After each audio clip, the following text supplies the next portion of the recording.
그것이 끝일까요? 그렇지 않습니다. 그렇죠? 물론 당연히 우리가 하나님께 신실할 것을 하나님께서 우리에게 기대하시기도 하지만 우리가 하나님을 잘 믿고 예배하고 찬양하고 기대하는 것뿐만 아니라 하나님께서 우리에게 또 기대하는 것은 우리가 정의롭게 살고 우리가 자비로운 마음으로 살고 우리가 돕고 살고 또 우리가 또 사랑하며 살기를 원하실 겁니다. 그렇죠? 네. 그래야 하나님께서 기뻐하실 것이고 하나님께서 우리를 칭찬하실 것이 분명합니다. 한번 십계명을 한번 생각해 보세요. 십계명에 10개의 계명이 있는데요. 전반부의 내용은 하나님을 사랑하라는 그런 내용이잖아요. 나 위에 다른 신을 섬기지 말라. 그죠? 이런 말씀도 하시고 우상을 섬기지 말아라. 안식일을 딴 거 하지 말고 안식 잘 지켜라. 전반부의 십계명은 다 하나님에 대한 계명입니다. 하나님을 잘 섬기고 사랑하라고 하는 거죠. 우리가 주일학교 때 많이 배우잖아요. 그래서 전반부는 하나님 사랑에 대해서 이야기한다. 후반부는 뭘까요? 후반부는 그렇죠. 이웃사랑. 물론 이웃을 사랑하라 이런 말씀을 명시적으로 이야기하지 않죠. 그러나 부모를 공경해라, 살인하지 말아라, 거짓말하지 말아라, 옆집 아내를 탐내지 말아라, 소유물을 탐내지 말아라, 이러한 이야기들이 다 사실은 우리 공동체 사이에서 선한 사람으로, 착한 사람으로, 이웃을 사랑하는 사람으로 살라는 계명입니다. 어떻게 보면 쉬운 얘기로 이야기를 하고 있지만 윤리적으로 고결한 삶을 살라라고 하는 요청이죠. 그래서 우리가 주일학교 때 많이 배운 것처럼 십계명을 하나님 사랑과 이웃 사랑으로 그렇게 나눈다. 이렇게 배우지 않았습니까? 자, 결국에는 우리 기독교인들, 신자들의 신앙에 있어서 하나님을 예배하고 신실한 신앙을 갖는 것만큼 중요한 것이 하나님의 성품을 담는 것이고 또 예수님의 성품을 닮아가는 겁니다. 그리고 성품을 담는다는 것이 어떻게 귀결될까요? 그 귀결은 윤리적으로 순결하고 고결한 삶으로 귀결되는 겁니다. 이론적으로. 우리의 삶을 바라보면 그렇게 되지 않지만 이론적으로 그렇게 되는 거죠. 도덕적인 성품, 윤리적 성품의 완성으로 가는 겁니다. 분노하지 않고 한없이 자비로우면서 또 불의를 보면서 묵과하지 않으면서 또 악행을 행하지 않는 그런 모습이 하나님과 예수 그리스도의 성품을 가진 사람들이 당연히 가져야 되는 성품이죠. 그것을 추구한다기보다도 그냥 하나님의 성품을 닮아가려고 할 때 자동적으로 하나님의 성품 가운데 그것이 중요한 성품이니까 하나님의 성품이 우리의 성품이 되고 우리의 삶이 그런 성품으로 드러나게 되는 거죠. 자, 이런 맥락에서 다시 우리 질문으로 돌아가는 거예요. 그럼 그 당시에 숭배자들은 어떠한 삶을 살았을까?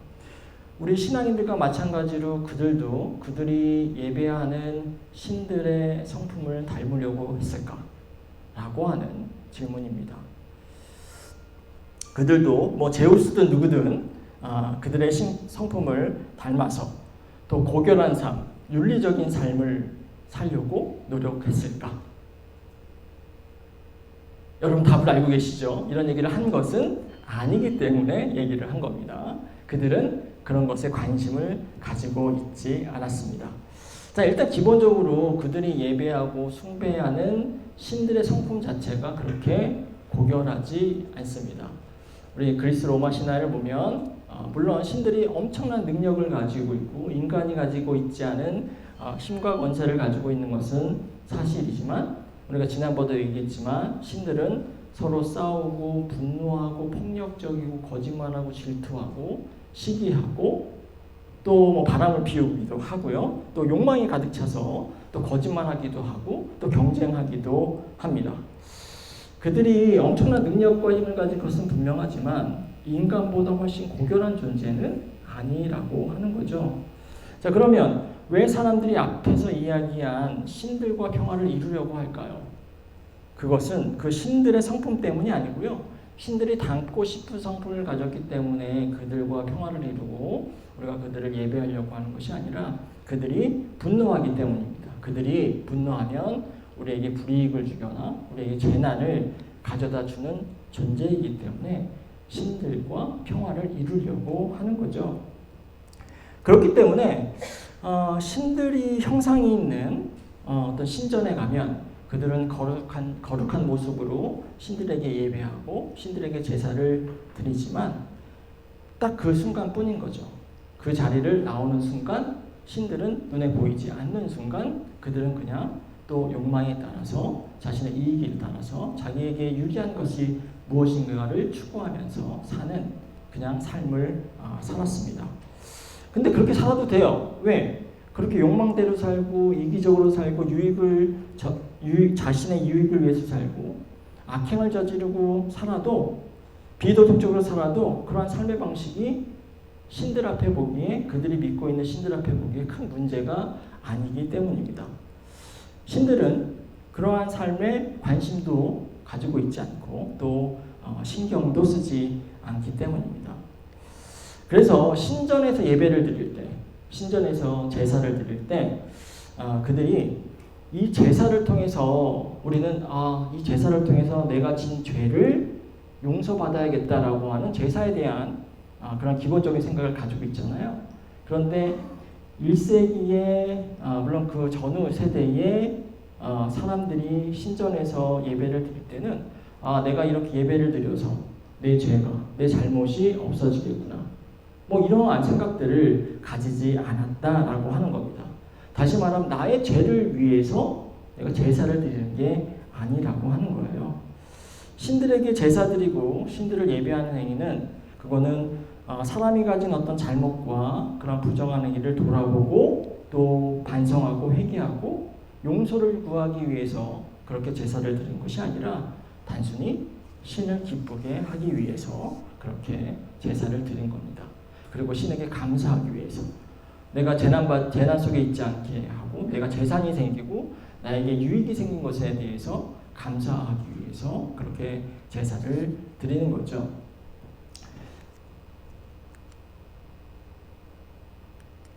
만들어 놓고 보여드리지 못했네요.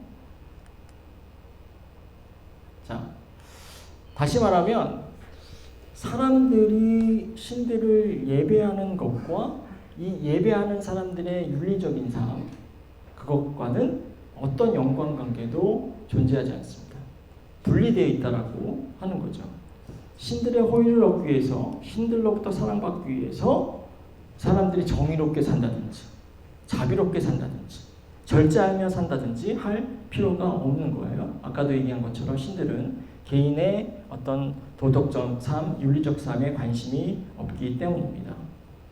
근데 그렇다고 해서 고대의 신들이 뭐 정의로운 삶이나 인간들이 정의로운 삶을 살거나 자비로운 삶에 대해서 완전하게 관심이 없는 것은 또 아니었습니다.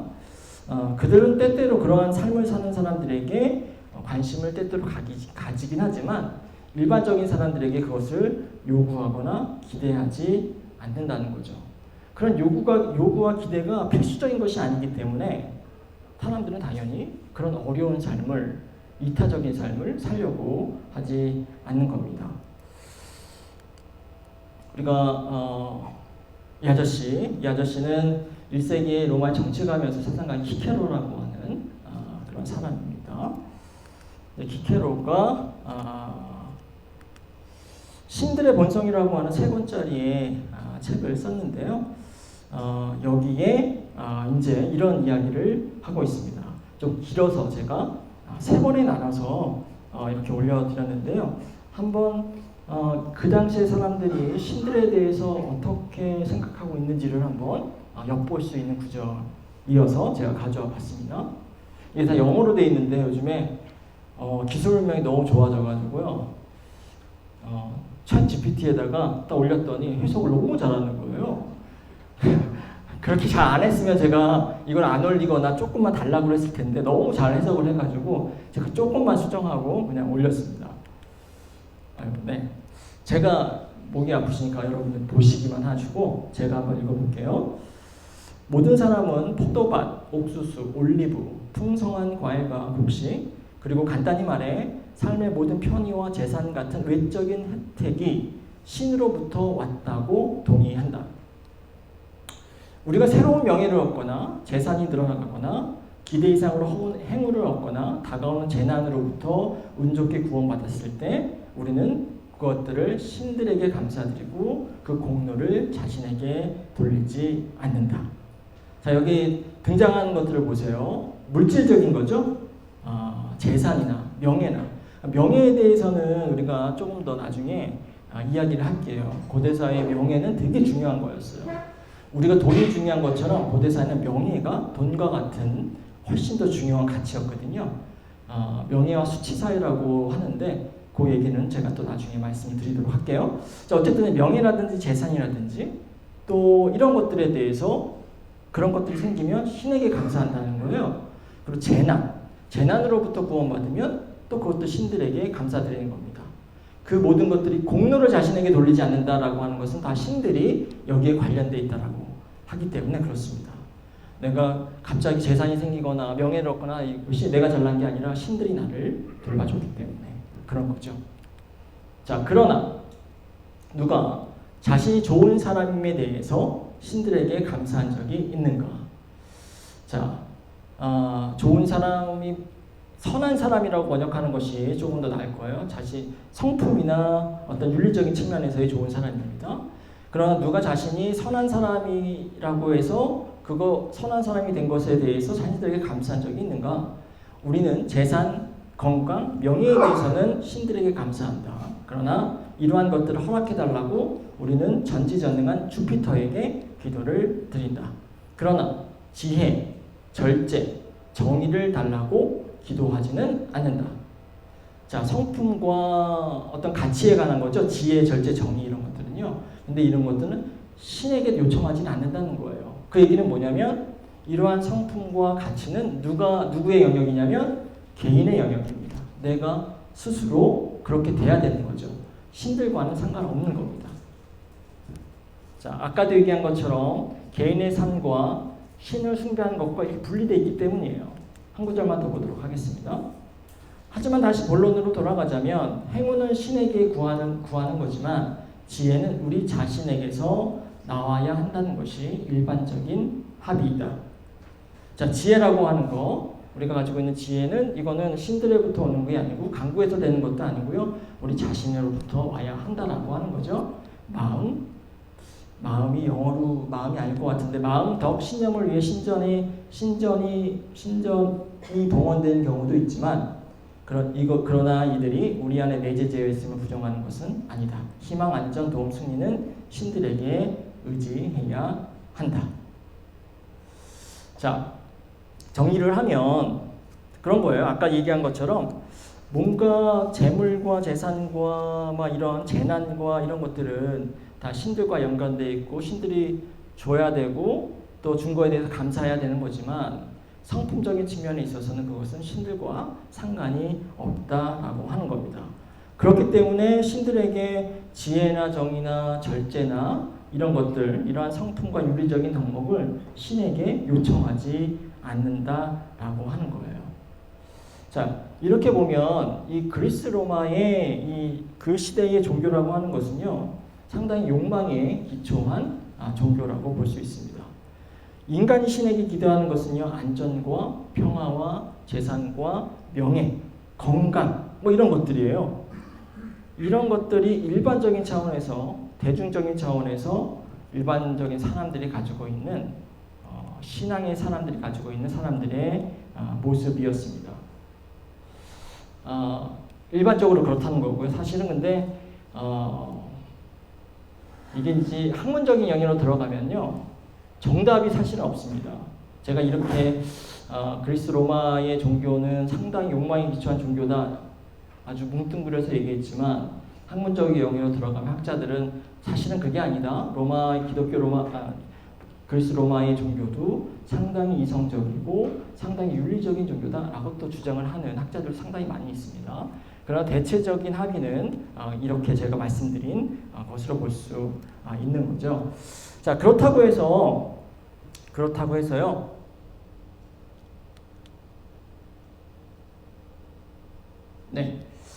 자, 그렇다고 해서 1세기의 사람들이 그냥 본능과 욕망에만 그렇게 충실한 사람들이었는가? 또 그렇게 묻는다면 또 그거는 또 아닙니다. 1세기 사람들도 이성을 가지고 있었고요. 무엇이 선한 것이고 무엇이 나쁜 것인지를 또 알고 있었겠죠.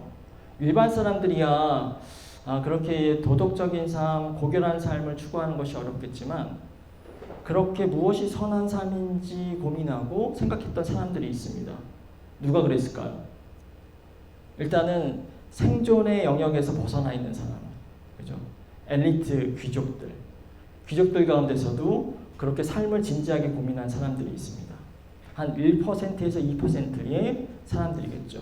철학자들, 사상가들이 그런 삶을 고민했습니다. 그리고 그런 고민의 흔적들이 사실은 문헌적으로도 많이 등장을 하기는 해요. 그렇기 때문에 그 문헌에 많이 등장하기 때문에 1세기 사람들도 상당히 고결한 삶을 추구하고 정의롭고 절제하면서 또 인내하는 그러한 고귀한 가치들을 추구했구나 라고 생각할 수 있지만 우리는 1세기의 엘리트의 자료만 가지고 있기 때문에 그렇습니다. 서민들의 자료는 가지고 있지 않잖아요. 나중에 또 얘기하겠지만 또 고대 사회는 이 구전 문화의 사회였고요. 그리고 문자라고 하는 것이 그것은 진짜 엘리트들만 소유할 수 있는 그러한 시대였습니다. 그러니까 읽고 쓸 수 있는 사람들이 뭐 적게는 2%, 많게는 5%에서 10%밖에 되지 않았죠.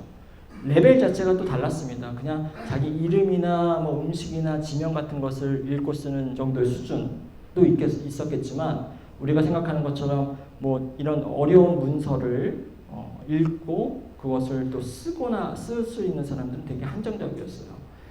그러니까 우리가 문헌으로 남아있는 어떤 역사적인 그런 문헌들, 자료들은요, 다 초엘리트들이 쓴 자료이기 때문에 그런 사람들은 또 그런 삶을 추구했기 때문에 그런 모습들이 많이 등장할 수밖에 없는 겁니다. 뭐 우리가 뭐 가끔 뭐 스토아파의 이야기를 하기도 하잖아요. 뭐 그런 스토아파의 그런 철학들이 대표적으로 인간의 어떤 고결하고 윤리적이고 이성적인 그런 삶을 추구했던 사람들입니다. 그래서 이 사람들은요, 이 철학, 특별히 철학을 중요시하면서 철학이라고 하는 것 자체가 인격의 고귀함, 인격의 고귀함을 추구하는 학문이라고 생각을 했습니다. 자, 아까도 얘기한 것 우리 키케로의 글을 본 것처럼 윤리적이고 도덕적인 덕목 이것은 신으로부터 부여받은 것이 아니라 스스로가 그렇게 된 것이죠.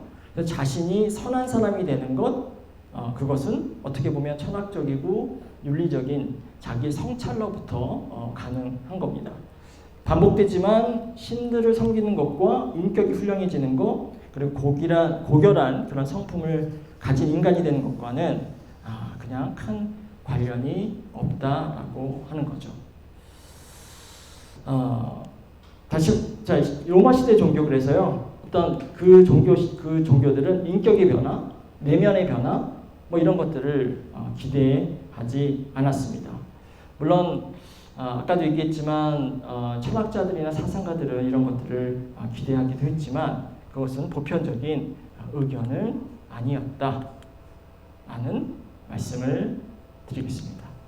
이런 1, 2%의 마르쿠스 아우렐리우스나 세네카나 혹은 이 키케로 같은 사람들은 그런 윤리적인 삶을 추구했지만 일반 사람들은 어떤 개인의 도덕적인 인품의 변화나 성품의 변화나 내면의 변화 이런 것들을 고민하지 않았다라고 하는 겁니다. 자, 인간의 삶이 그리고 이 내면의 어떤 이 변화라고 하는 것이 그리고 고결한 인품이라고 하는 것이 신들과는 상관이 없기 때문에 사람들이 신들에게 감사하고 또 신들을 기쁘게 하는 거 이런 거는 삶의 변화를 통해서 기쁘게 하는 게 아니죠. 내가 변화돼서 내가 고결해져서 이런 모습을 보고 신들이 기뻐할까? 이런 개념이 없는 거예요. 신들이 기뻐하는 것은 단순히 사람들이 신들에게 제사를 드릴 때 기뻐하게 되는 겁니다. 자, 어떻게 보면은 신들과 그들이 섬기는 신들과 그리고 그들이 예배하고 섬기는 사람들과의 사람들은 인격적으로 연결이 되어 있지 않다라고 볼 수 있어요.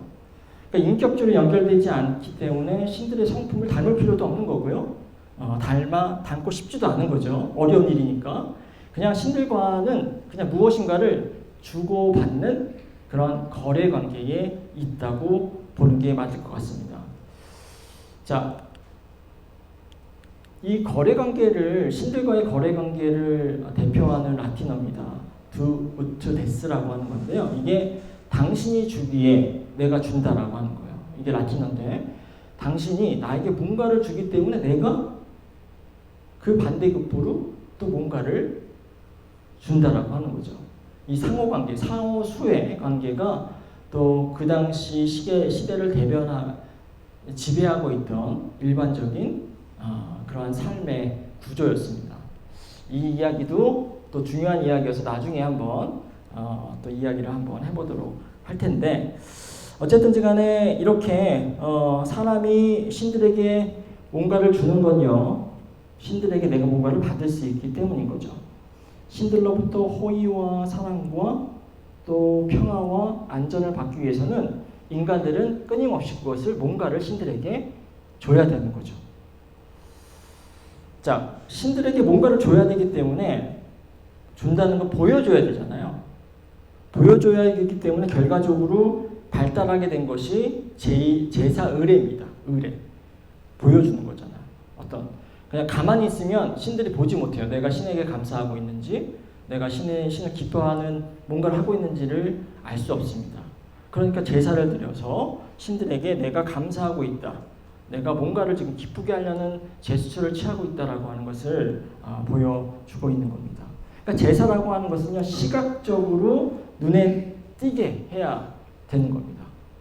그래서 신전에서 제사를 드리지만, 전에도 얘기했지만 공공장소에서 혹은 가정에서조차도 제단을 쌓고 뭔가 이렇게 작은 거라도 만들어 놓고 계속해서 신에게 자신이 신에게 감사하고 있다, 신을 기쁘게 하려고 하고 있다라고 하는 그런 것들을 반복적으로 보여주고 있는 거죠. 그래서 어떤 학자는요, 로마 종교의 중심에는 믿음이 아니라 제사가 있었다, 이렇게 이야기를 하기도 합니다. 리추얼이라고 하기도 하는데 제사, 제의 거죠. 제의 중심의 종교인 겁니다. 내가 신실한 믿음을 가지고 뭔가 신을 닮아가고 이런 게 아니라 그냥 제사를 통해서 감사를 표하고 또 신을 기쁘게 하는 그러한 종교라고 하는 거죠. 신들의 호의를 얻기 위해서 끊임없이 선물을 드리는 겁니다. 선물을. 소소한 선물을 드릴 수도 있고요. 특별한 선물을 또 드리기도 합니다. 그래야 선물을 드려야 신들이 그 답례로 사람들의 기도를 들어주시고 사람들의 요청을 들어줍니다. 그리고 그 요청이 응답이 되면 또 사람들이 그 요청이 응답이 되면 제가 이 신에게 또 뭔가를 하겠습니다. 서원을 해요. 서원을 합니다. 이게 라틴어로 보툼이라고 하는데 영어의 바움이다. 맹세를 한다. 서원이죠. 서원을 하기도 합니다. 이게 참 이거 어떻게 보면은 되게 비슷해요. 우리가 가지고 있는 어떤 신앙의 모습과 상당히 비슷합니다. 네. 자, 아까 선물 얘기를 했는데 신에게 드린 선물은 이제 뭐 소소하게는 꽃다발을, 뭐 현대인과 마찬가지로 꽃다발을 드리기도 하고요. 빵이나 빵 같은 거를 드리기도 합니다. 그리고 이제 뭐 액체로 된 것들을 또 많이 드리기도 해요. 심지어 뭐 약소하게는 물도 드리기도 하고, 아니면 포도주를 드리기도 하고, 아니면 곡물의 어떤 오일, 그러니까 기름 같은 것들을 신에게 드리기도 합니다. 이게 이제 가장 저렴한 것이고요. 조금 가격이 나가는 그러한 선물들이 있어요. 뭐냐면 향입니다. 향. 제단에 이제 향을 피우잖아요.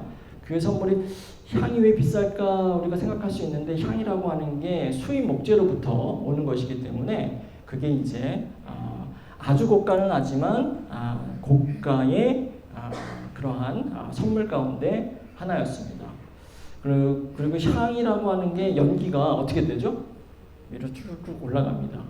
그러니까 내 감사의 마음이 그 연기를 통해서 위로 올라가는 게 시각화가 되기 때문에 또 향이 또 중요한 성물의 목록에 들어갔어요.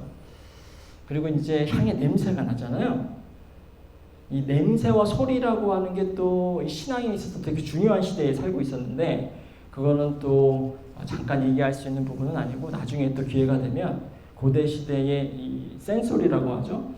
감각, 냄새, 소리 이런 것들이 어떤 의미가 있었는지, 어떤 사회였는지, 그리고 이게 우리 기독교 전통과는 또 어떤 연관이 있는지도 나중에 기회가 되면 말씀을 드리도록 하겠습니다.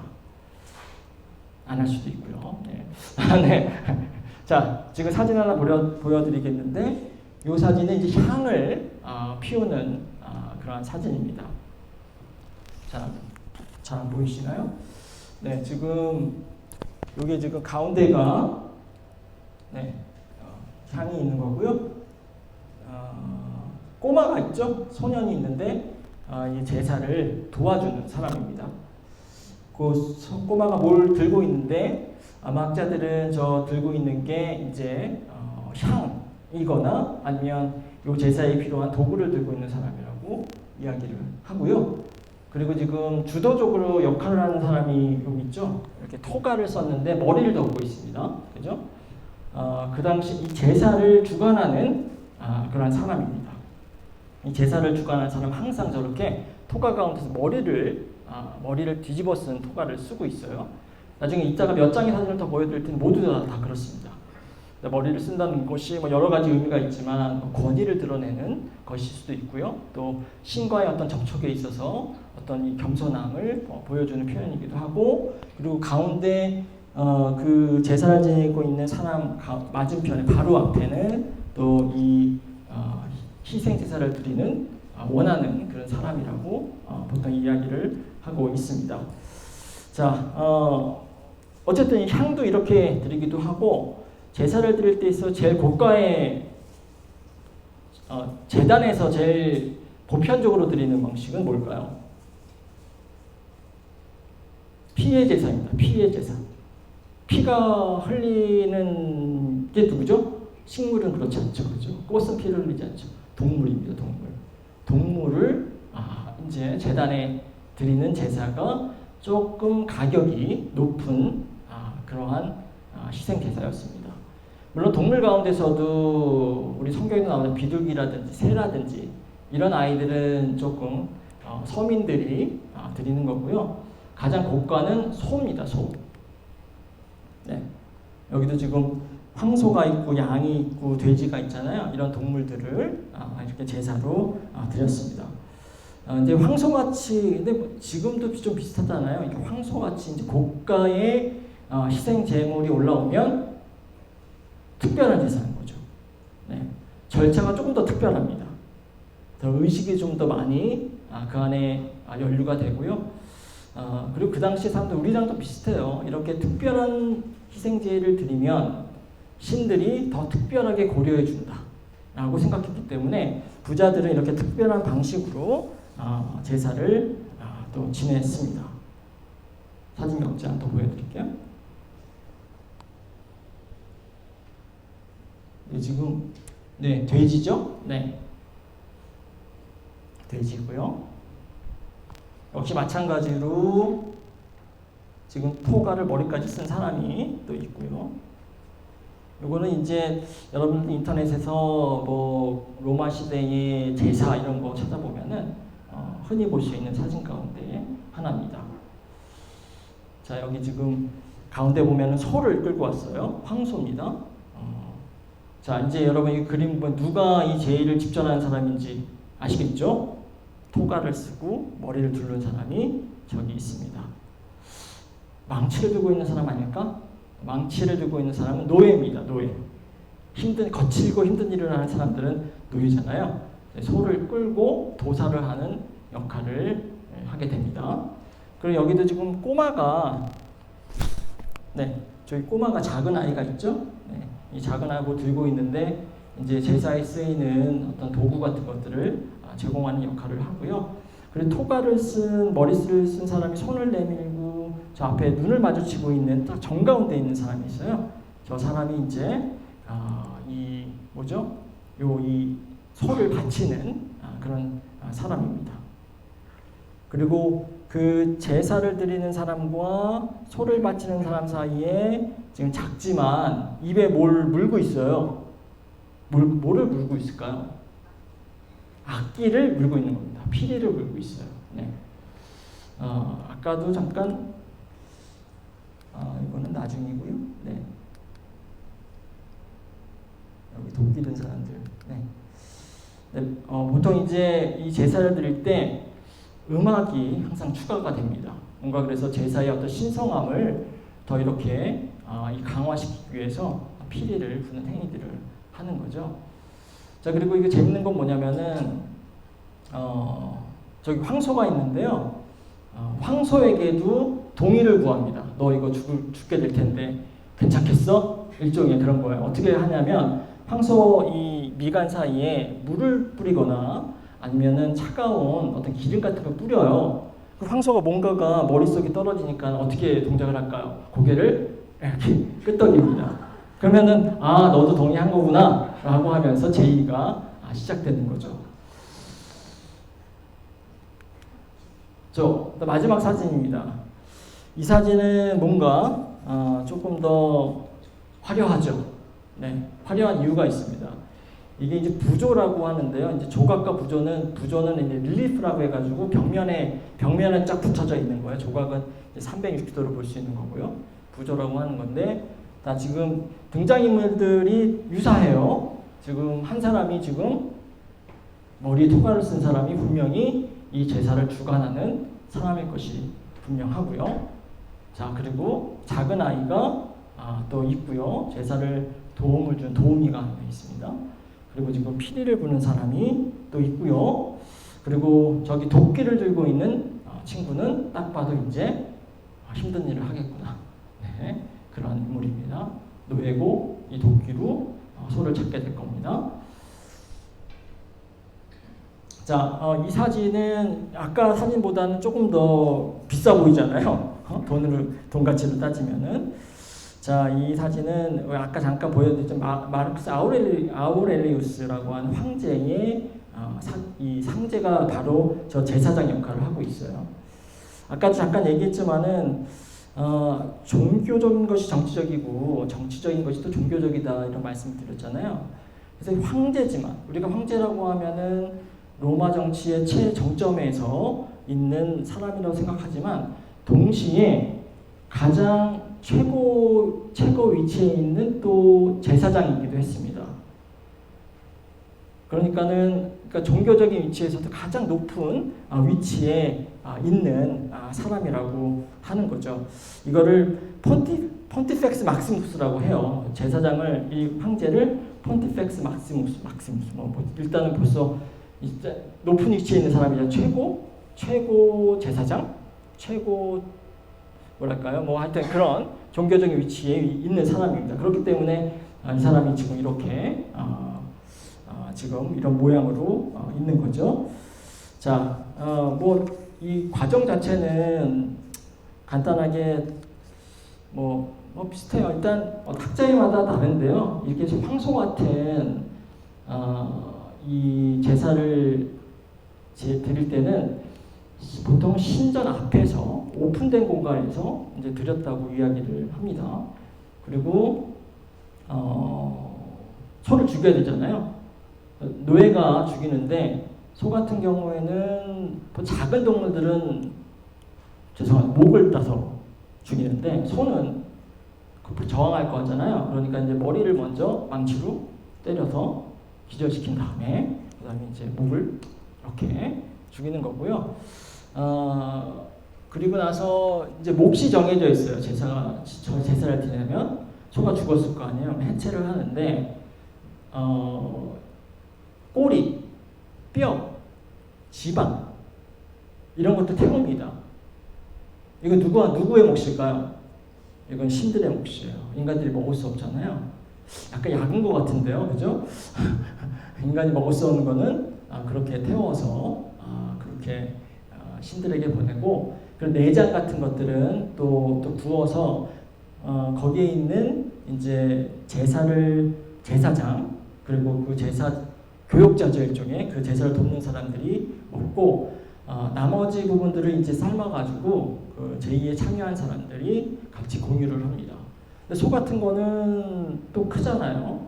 그러면 다 이게 소비가 안 됩니다. 그러면은 이제 신전에서 일하는 사람들에게 나눠주기도 하고 싸갈 사람은 또 싸가기도 하고 그리고 남는 것들은 이제 이 시장으로 팔아 넘기는 거죠. 그러니까 시장에 이런 제의들이 빈번했기 때문에 시장에서는 이렇게 제의에 사용된 그런 고기들이 자주 등장하게 되는 거죠. 그리고 바울 서신에 보면 그런 이야기들이 많이 나오는데 다 이런 연유에서 그렇게 되는 겁니다. 자, 정리를 하자면은 고대인에게 있어서 제사는요 일종의 공연이었습니다. 공연, 퍼포먼스. 누구 보라고 하는 공연이냐? 바로 신들이 보라고 하는 그런 공연이었다라고 하는 거죠. 마음속으로부터 우러나오는 진정한 그런 예배가 아니라 이런 공연을 통해서, 퍼포먼스를 통해서, 쇼를 통해서 신들에게 내가 이렇게 감사 표시를 하고 있다. 내가 이렇게 간구하고 있다. 내가 이렇게 정성을 들이고 있다라고 하는 것을 보여주는 겁니다. 그런 호의를 통해 신들에게 호의를 받기 위해서 그런 거죠. 자, 그리고 이런 보여줌을 통해서 공연을 통해서 그리고 신들과의 평화를 만들어내고 이뤄내는 겁니다. 자, 이제 그러면 정리를 하면서 이제 초대교회 얘기를 좀 해보려고 합니다. 5분 안에 제가 빨리 하도록 하겠습니다. 이게 또 나누기가 좀 애매해가지고 근데 지난주에 우리가 조금 짧게 했으니까 오늘 조금 이해를 해주시고요. 자, 중요한 것은 초대교회죠. 그죠? 그래서 이러한 1세기 사람들의 신에 대한 숭배와 제사가 이렇다는데 그게 초대교회에 무슨 상관이 있느냐라고 하는 질문을 우리는 또 던질 필요가 있는데요. 자, 고대 그리스 로마 사람들에게 있어서 제사라고 하는 것은 퍼포먼스였어요. 제사를 드리지만 그 제사가 자신들의 죄를 회개하거나 용서받기 위한 그런 제사가 아니었습니다. 그리고 앞에서 이야기한 것처럼 고대인들은 신들을 숭배하는 것과 또 그들의 삶이라고 하는 것이 분리되어 있었어요. 그죠? 신들을 섬기고 신들을 예배하는 것과 자기가 신들의 성품과 닮아서 윤리적이고 도덕적이고 고결한 삶을 사는 것과는 상관이 없었다. 그런데 1세기의 이러한 시대 속에서 초대 기독교 공동체는 반대의 신앙을 가졌다라고 하는 것이 중요한 포인트입니다. 다시 말해서 뭔가 일상의 사람들은 보여주기 위해서 제사를 드리지만 신자들은 보여주기 위해서 예배를 드리는 사람들이 아니었어요. 하나님의 환심을 사기 위해서 하나님을 기쁘게 하기 위해서 자신들의 요청을 관철시키기 위해서 예배를 드리고 제사를 드리는 그런 신앙의 사람들이 아니었다라고 하는 거였습니다. 그들에게 중요한 것은요, 제사보다도 그들의 삶이었습니다. 삶. 예수를 믿고 다른 신자들은 자신의 삶을 드리는 거죠. 그게 바로 제사라고 생각을 했습니다. 우리가 아까 로마서 12장 1절을 처음에 봤었습니다. 형제자매 여러분, 그러므로 나는 하나님의 자비하시는 힘으로 여러분에게 권합니다. 여러분의 몸을 하나님께서 기뻐하실 거룩한 산 제물로 드리십시오. 이것이 여러분이 드릴 합당한 예배입니다. 무엇을 제물로 드리라고 했어요? 여러분의 몸을. 이게 지금 인신공양을 얘기하는 거냐? 그런 게 아니죠. 내 몸을, 이 피와 살로 돼 있는 이 몸을 드리라는 것이 아니라 그들이 살고 있는 삶을 산 제물로 드리라고 하는 것이었습니다. 이것이 고대의 1세기의 신자들에게 요청되는 신앙의 모습이었죠. 우리가 지난주에 말씀드린 대로 바울은 신자의 몸을 하나님의 성전, 살아있는 성전이라고 그렇게 읽기를 했습니다. 그리고 그 당시 신자들은 자신의 몸을 하나님이 계신 신전이라고, 성전이라고 얘기를 했잖아요. 그리고 지금 신자의 삶은 바로 살아있는 제사라고 하는 겁니다. 신자의 몸 안에는 성전이 있고 그리고 신자의 삶이 제물이 되는 거죠. 자, 외부의 신전으로부터 가가지고 공연으로서 보여주기 위한 제사를 드리는 것이 아니라 우리의 몸 안에 있는 삶으로 예배를 하라고 하는 겁니다. 그런데 우리가 재물이에요. 우리가 제사예요. 그러면 우리가 어떤 삶을 살아야 할까요? 더럽고 오염된 삶을 살아야 한다고 생각을 했을까요? 그렇지 않습니다. 반대로 고결하고 순결하고 정결한 삶, 정직하고 거짓말하지 않고 나누고 돌보고 사랑하고 정의로운 삶을 살아야겠죠. 성전이 있고 내가 제물인데 제사인데 그럴 수밖에 없는 거죠. 이것이 바로 고대 1세기의 초대의 신앙인들이 가지고 있던 삶의 기본적인 내용, 신앙의 기본적인 모습인 거죠. 정결하고 거짓말하지 않고 또 고결하고 선한 삶, 착한 삶을 사는 그런 존재가 되는 것이 그들의 신앙의 모습의 중요한 일면이었다라고 하는 겁니다. 그런 일면들이 수도 없이 성경에 나옵니다. 시간이 없으니까 제가 빨리 읽어보겠습니다. 16절에 선한 행함과 가진 것을 나눠주기 위해 소홀히 하지 마십시오. 선한 행위를 하는 거예요. 그 선한 행위 가운데 나눠주라는 겁니다. 물질이 되게 부족하고 먹을 것이 없던 그런 시대에 자기 것을 나눠주는 넉넉하던 시대가 절대 아니었습니다. 나중에 또 얘기하겠지만 대부분의 90% 사람이 가난한 시대의 사람들이었는데요. 그 사람들이 자기 것을 나누라고 이야기하고 있습니다. 갈라디아에서도 이런 얘기가 나옵니다. 선한 일을 하다가 낙심하지 마십시오. 네. 선한 일을 하다가 낙심하지 말라고 얘기하고 10절에 모든 사람에게 선한 일을 하십시오. 선한 일을 하라고 권면하고 있습니다. 디모데전서에도 이런 말씀이 나오죠. 선을 행하고 좋은 일을 많이 하고 아낌없이 베풀고 즐겁게 즐겨 나누어 주라 하고 있어요. 말씀 가운데 기도 열심히 하고 하나님 열심히 섬기라는 말씀도 있지만 그 또 다른 반은요. 이렇게 삶에 대한 이야기인 거죠. 고린도후서에도 이런 말씀들이 나와 있습니다. 살아있는 제물로서 신자들에게 요청되는 삶이 바로 이러한 삶이었다라고 하는 거죠. 근데 우리에게는 뭐 당연하고 익숙하고 뭐 그냥 뻔한 얘기처럼 들리지만 1세기에 사는 사람들에게는 이게 너무나 충격적인 이야기입니다. 이렇게 삶을 사는 사람들은요. 누구라고 그랬어요? 0.1% 아니 또 확장해서 1%, 2%의 철학자들이 추구하는 그런 삶입니다. 나머지 사람들은 그냥 욕망대로 사는 거예요. 신을 믿는다는 것은 자기 이익과 자기의 어떤 필요에 의해서 신을 믿는 거죠. 그런데 신앙인들은 그러한 삶이 아니라 반대로 고결하고 정결하고 이렇게 높은 윤리적인 삶을 살았다라고 하는 겁니다. 그런 점에서는 그 당시의 종교와는 너무나도 구별된 그러한 공동체였다라고 하는 겁니다.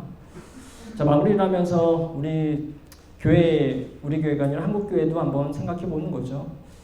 결국에는 우리가 살고 있는, 우리가 신앙하는 이 사회 속에서의 교회의 모습도 이러한 모습으로 가야 되지 않을까. 고대의 신들을 섬기는 제의의 종교가 아니라 보여주는 종교가 아니라 퍼포먼스의 종교가 아니라 정말로 예수에 대한 신앙이 삶의 내용이 되는 그런 종교로 가야 되지 않을까. 그리고 우리의 삶이 그러한 삶으로 전환되어야 되지 않을까라고 하는 것들을 우리 1세기 세계로 2000년 전의 세계로 돌아가봐서 또 이러한 깨달음 혹은 도전을 받게 됩니다. 자, 여러분들이 좀 오늘 길었지만 이런 공부를 통해서 이런 고민과 또 도전을 또 담아가는 시간이 되었으면 좋겠습니다.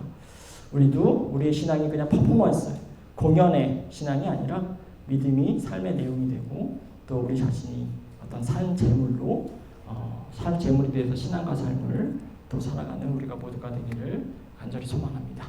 자, 기도하겠습니다. 참 좋으신 하나님 감사를 드립니다. 저희들 이 고대의 사회로 들어가서 사람들이 어떻게 삶을 살았고 또 어떠한 신앙의 삶을 살았는지를 한편 살펴보았습니다. 저희들 우리 성경의 말씀대로 우리의 삶이 살아있는 산 제사가 될 수 있도록 주님께서 우리를 붙잡아 주시고 또 우리가 우리의 마음과 몸을 거룩하게 구별하여서 하나님께 온전히 드리고 또 진정한 예배자로 살 수 있는 우리 모두가 될 수 있도록 인도하여 주시옵소서. 우리가 선한 사람이 되고 또 신실한 사람이 되어 하나님 앞에 부끄럽지 않는 그러한 신자의 삶, 신자의 신앙을 살아가는 여기에 있는 모든 사람이 될 수 있도록 인도하여 주시옵소서. 이 모든 말씀 예수 그리스도의 이름으로 기도합니다. 아멘.